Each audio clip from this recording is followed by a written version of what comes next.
والے کوئی کام نہیں کراتا تھا ان سے، اور یہی ان کی بات ہے۔ اسی طرح جو ہے ایک الزام جو اکثر جو ہے لگایا جاتا ہے، اور ایک اللہ کے نبی کے تعلق سے الزام ہے، لہٰذا میں اس کو ضروری سمجھا اس درس میں کہ اس کے تعلق سے وضاحت کروں کہ لوگ الزام لگاتے ہیں کہ سلیمان علیہ السلام جادوگر تھے، نعوذ باللہ۔ اور آج بھی میں کہہ رہا ہوں مسلمان ایسی کتابیں پڑھتے ہیں اور بیچتے ہیں جو بیچارے سلیمان علیہ السلام کے نام سے، اللہ کے نبی کے نام سے بیچ جاتے ہیں۔ نقش سلیمانی، یہ کتاب کسی نے سنی ہے نا؟ مشہور کتابیں کہیں بھی ملیں گی آپ کو، نقش سلیمانی، سلیمان علیہ السلام جو نقشے بنا کر جادو کرتے تھے اسی کتاب ہے وہ۔ عورت سے محبت کا ایک لو پھینک ڈالو، فلاں کا یہ لو پھینک ڈالو، ادھار نہیں آ رہی، اور کس کے نام سے بک رہا ہے وہ؟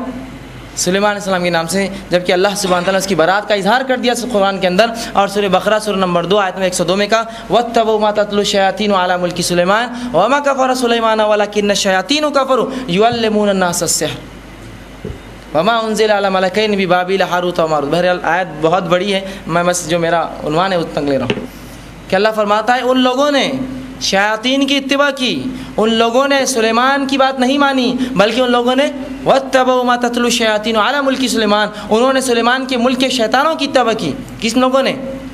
اور اللہ فرماتا ہے وَمَا كَفَرَ سُلَيْمَانَ، اور سلیمان نے جادو کر کے کبھی کفر نہیں کیا، وہ تو وَلَٰكِنَّ الشَّيَاطِينُ كَفَرُوا، وہ شیطان تھے جو کفر کرتے، يُعَلِّمُونَ النَّاسَ السِّحْرَ، لوگوں کو جادو سکھا کر۔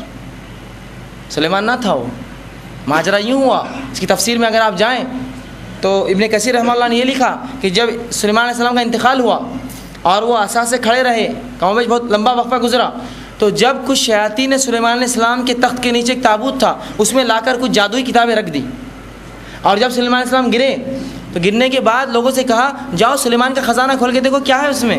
جب لوگوں نے کھولا تو اندر جادوئی کتابیں نکلی، اور لوگوں نے کہا کہ یہ جادو سلیمان علیہ السلام کی سنت ہے، اور یہی عمل یہودی رسول اللہ صلی اللہ علیہ وسلم کے دور میں جادو کرتے، اور جب پوچھے گا کیوں کرتے ہو تو کہتے سلیمان علیہ السلام کی سنت ہے، ہمارے نبی کی سنت ہے۔ اللہ نے اس کی برات کا اظہار کیا وَاتَّبَعُوا تَتْلُو الشَّيَاطِينُ عَلَىٰ مُلْكِ سُلَيْمَانَ، کہ وہ تو شیطان کی اتباع اور اس کی پیروی کر رہے تھے وہ لوگ جنہوں نے جو سلیمان کے ملک کے تھے۔ وَمَا كَفَرَ سُلَيْمَانَ، سلیمان نے کبھی کفر نہیں کیا۔ مطلب ایک بات کیا پتہ چلی، جادو کرنا کفر ہے۔ وَمَا كَفَرَ سُلَيْمَانَ وَلَٰكِنَّ الشَّيَاطِينُ كَفَرُوا، لیکن وہ شیطان تھے جو کفر کرتے تھے۔ اب جو لوگ جادو کا انکار کرتے، میرا یہ سوال ہے یہ سحر سے کیا مراد ہے یہاں اللہ کی؟ وَمَا كَفَرَ سُلَيْمَانَ وَلَٰكِنَّ الشَّيَاطِينَ كَفَرُوا يُعَلِّمُونَ النَّاسَ السِّحْرَ وَمَا أُنزِلَ عَلَىٰ مَلَكَيْنِ بِبَابِلَ هَارُوتَ وَمَارُوتَ۔ اور یہ کہاں سے سیکھا تھا انہوں نے؟